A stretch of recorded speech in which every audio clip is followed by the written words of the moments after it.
দুয়ে চারা মিলাতে আমাদের সহযোগিতা করে।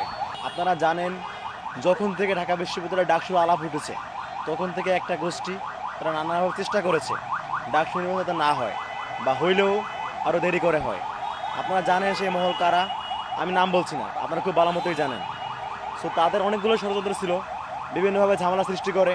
ইভেন তারা আমাদের খুদ যারা প্রশাসনের যারা ব্যক্তিবর্গ তাদের সাথেও খারাপ বিহেভ করেছে অনেক সময়, যাতে করে একটা ভায়োলেন্স তৈরি করার মাধ্যমে ডাকসু নির্বাচনকে পিছিয়ে দেওয়া যায়। সো আজকে আমরা ক্যাম্পাসে যে পরিস্থিতি দেখতে পাচ্ছি, গতকালকে একটা দুঃখজনক ঘটনাকে কেন্দ্র করে আজকে ক্যাম্পাসে বহিরাগতদেরকে নিয়ে এসে যে শোডাউন দেওয়ার রাজনীতি আমরা দেখতে পাচ্ছি, এটা আসলে দুয়ে চারা মিলাতে আমাদের সহযোগিতা করে।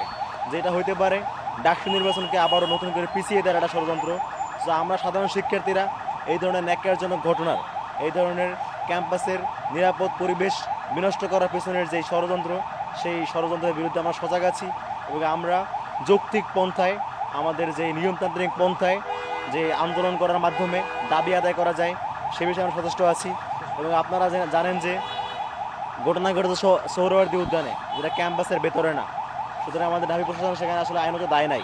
তো তারপরেও যারা প্রশাসনের বিরুদ্ধে আন্দোলন করছে, আমরা কিন্তু সেই পন্থায় না গিয়ে আমরা নিয়মতান্ত্রিক পন্থায় যাদের দায় তাদের কাছে এসেছি। আমরা শাহবাগ থানায় এসেছি এবং শাহবাগ থানা ওসির মাধ্যমে আমরা স্মারকলিপি প্রদান করেছি পুলিশের আইজিপি বরাবর, যাতে করে আমাদের উদ্যানের যে সমস্ত মাদকের কার্যক্রম হয় সেগুলো বন্ধ হয়, আমাদের ক্যাম্পাসের নিরাপত্তা নিশ্চিত হয় এবং সবচেয়ে বড় বিষয় আমাদের বাইরে গতকাল খুন হয়েছে সেই খুনের যাতে বিচার হয়, এই বিষয়ে আমরা সন্তুষ্ট আছি। ধন্যবাদ।